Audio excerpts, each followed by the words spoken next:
গুরুতর অসুস্থ হয়ে হাসপাতালে ভর্তি আছেন। তার এই শারীরিক অবস্থায় আমি বলবো দেশ এক ক্রান্তিলগ্ন পার করছে।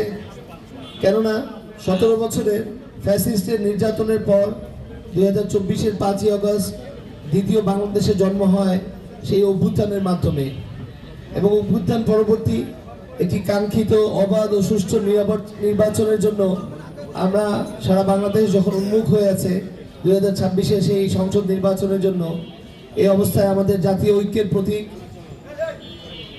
সংসদীয় গণতন্ত্রের উত্তরণে বাংলাদেশে প্রথম মহিলা প্রধানমন্ত্রী আমাদের সবার প্রিয় বেগম খালেদা জিয়া, তার শাসনামলে বাংলাদেশের নাম সারা বিশ্বের বুকে কিন্তু উনি উজ্জ্বল করেছিলেন। তিনি এমন এক ব্যক্তিত্ব যিনি সকল দলমতের ঊর্ধ্বে উঠে আজকে 18 কোটি জনগণের আস্থা, শ্রদ্ধা এবং ভালোবাসার প্রতীক হয়ে সবার দোয়া এবং সবার প্রার্থনাতে উনি অবস্থান করছেন।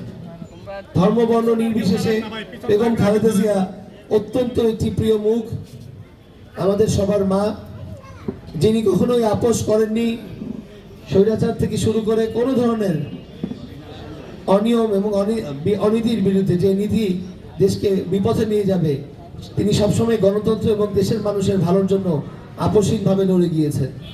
এবং এজন্যই তিনি এখনো বাংলাদেশের মাটিতে আঁকড়ে আছেন।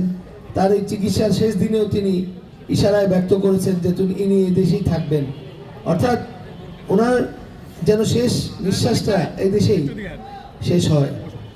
তো এইরকম এক নেতৃত্বের সাথেই কিন্তু বাংলাদেশের এই আপামর জনসাধারণ 90 দশক থেকে যে গণতান্ত্রিক সংসদীয় সরকার ব্যবস্থায় আমরা যে বাংলাদেশকে পেয়েছি, সেখানে কিন্তু গণতন্ত্রের উত্থান বিএনপি তথা বেগম খালেদা জিয়ার হাত ধরে।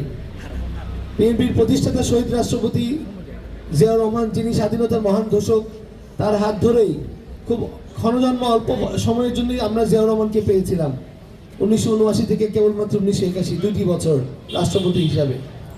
সেই 79 সালের প্রথম সংসদ নির্বাচনে আপনারা এই এলাকাবাসী ধানের শীষকে বিজয়ী করেছিলেন। আমার মরহুম পিতা আলহাজ এসে খালেক সাহেবকে এই এলাকা থেকে বিজয়ী করে সংসদে পাঠানো হয়।